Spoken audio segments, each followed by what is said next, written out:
The other day we saw a new ransomware variant. It's called Rhysida, right? It popped up. We put it in the Hive. We did some analysis on it, right? Threw it in the matrix. Took a look at it, right? Right. Executed it, and then next thing we know, the command prompt is running in the foreground. Correct. Obviously, that means that it's probably Novice, right? When we talk about Novice malware, the beginning parts or stages of it is usually they're going to be base 64 encoded at a minimum, right? So you can't see everything in plain text.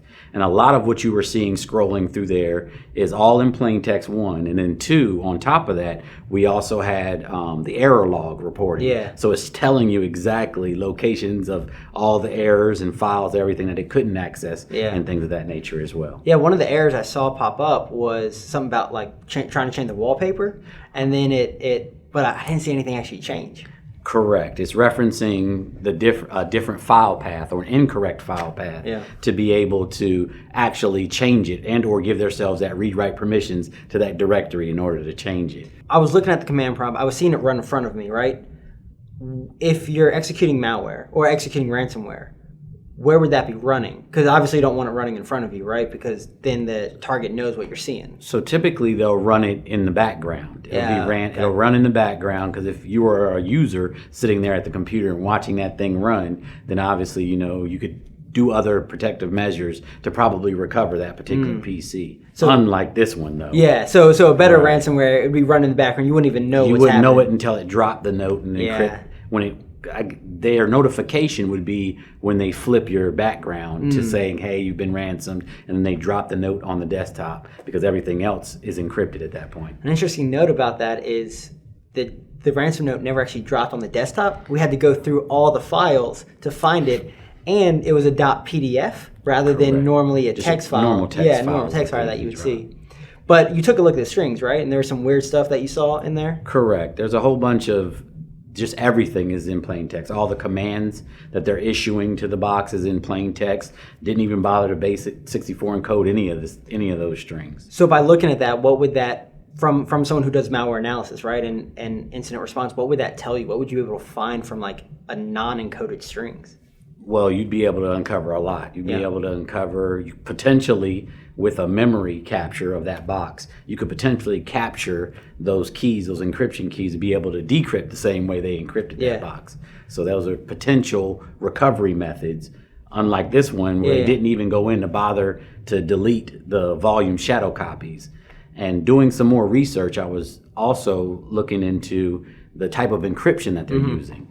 This new experimental, what is it, Cha-Cha 20? Yeah. So the Cha-Cha 20 doesn't have a lot of the capabilities that some of the other ransomware groups are using with AES 256 encryption and things of that nature. So this is an experimental encryption that has some flaws, definitely has flaws, because the error log it builds up quick. Yeah.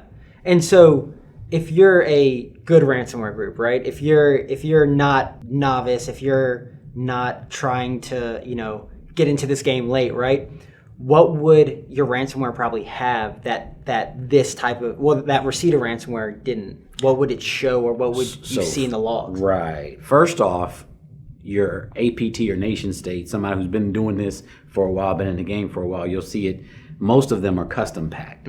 So most of the binaries won't allow you to see any of those strings, or like when we looked at the strings and we saw all that stuff, just plain text in there for you, you wouldn't see any of that, because it would all be, at a minimum, it would all be encoded and encrypted text. You wouldn't be able to discern it from anything else. I gotcha. Yeah, and when you were looking at those strings, you saw all those errors, right? And it kind of, in your mind, gave you kind of rung a bell saying they might not have built this themselves, right? Typically, when you look at it, when people first started, I would think that you would go out here and have open source, and there's just so many different variants of ransomware out there.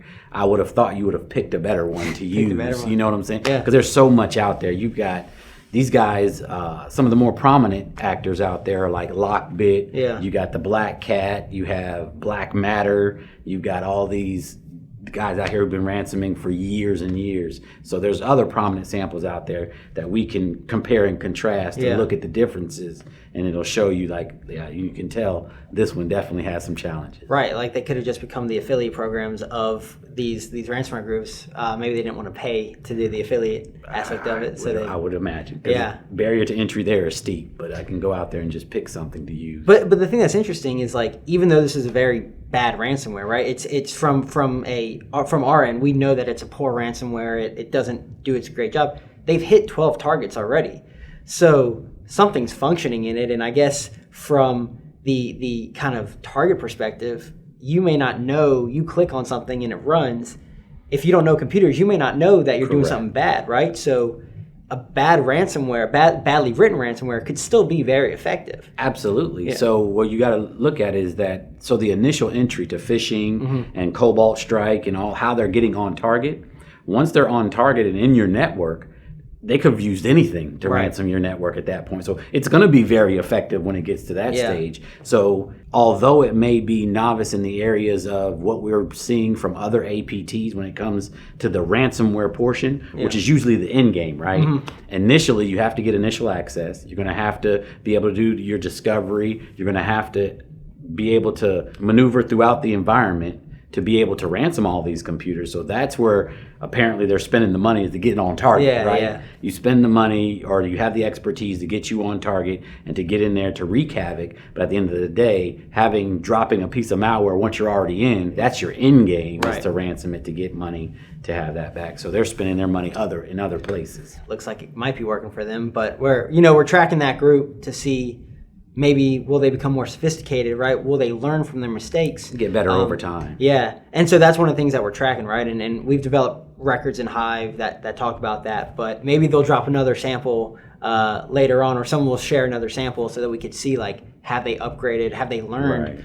But also the thing about some of these ransomware groups is they just pop up for like a couple of months and then they just disappear. They do what they want to do. They make money, and then they just kind of disappear or move into one of these affiliate programs. Well, looking at the trends, and when you see the big players in this space, your CrowdStrikes, the bleeping computers, and everybody who does reporting in the space, you'll see that that's really all you need is a couple. Because they're talking about the average ransom is costing these businesses anywhere between $5 and $9 million. So if I can get $5 to $9 million at a clip, then that adds up extremely fast. So you can get better quickly in this game. Yeah. Just by ransoming, like you said, they've only reported. Right. They've only have reporting of 12 victims that they currently have, but like I said, 12 times that 9 million, hey, I'm in the game. Yeah. and they do something pretty interesting, where when you look at Lockbit, when you look at some of these bigger name ransomware groups, they post the information, but from a viewer perspective, right? Not a target, not the person who's posting, but from a viewer perspective, you can see who they've posted and you can see how much they've exfiltrated. But Rhysida, they do something interesting where not only are they ransoming the company, they're also at the same time doing auctions on their site to try and do that double extortion. Yeah. Okay. To try and get that auction. So they say if you win the auction, right, you're the only ones who get the files, right? Gotcha. However, I wonder if that's actually the case, or if anyone who goes up to them and says, "Hey, we want to give you, X number of money for this file," they're just giving it to everyone and saying, "No, you have the only one." But that's always a potential, right? That's always a potential, and being as though they are doing the double extortion tells me that hey, they have to have that income. Yeah, they're looking for that payout to be able to, like you said, they got to get better over time. Yeah, and so far they've only hit kind of North America, South America, and Europe. But with these groups, that's the kind of prime areas for a lot of these ransomware groups. But we're tracking to see if they hit anywhere else. You also have to be careful because stepping on other toes. You got so many players in the game that they can't necessarily get into the areas or the spaces of the globe where they want to be, where all the money is, the U.S. and everywhere else, because you have so many other players there. So I'm quite sure, like you said, if they're doing any of the ransomware as a service and being able to pay for those services or those initial access vectors via phishing, Cobalt Strike, and everything else, then that means I'm quite sure the price or the ante, it ups the ante when you're talking about these Fortune 500 companies and everything else. Yeah. So maybe the Chilean army and some of these other offshoot, different, third world places, maybe it's a lot cheaper for them to be able to gain access to those. And it might be a good place for them. Like a lot of APTs do and a lot of other adversaries test their tools, right? A lot of people test tools in other countries, other continents before they start coming to North America and Europe, where you have a lot of the big game that people want to go after. So they might be kind of testing their stuff around, maybe using these early cases to build up that sophistication. To tweak it. Before they start really launching attacks, possibly launching attacks Potentially. against, bigger targets in the U.S. and North America and Europe. I would agree. I would definitely agree. Better test it somewhere before you come here, and definitely, get your feelings hurt here. With a lot of these new ransomware groups coming out, right? One of the best ways to defeat them is to talk to other people, right? And kind of do that collaboration. And that's one of the great things about HiveIQ, right? Is we can upload a sample, right? Where our intel team, we do all the research, we kind of start writing assessments, and then we hand it over to you, and you start working on all the malware assessment of it, and now we post these great resources, including IOCs and TTPs and samples, right? Mm-hmm. And now if you're in a state, right, in the US, and you see this IOC or this ransomware sample, you now have that in Hive, and you can look at the sample, you can see what we've wrote about it, right? And you can reach out to us.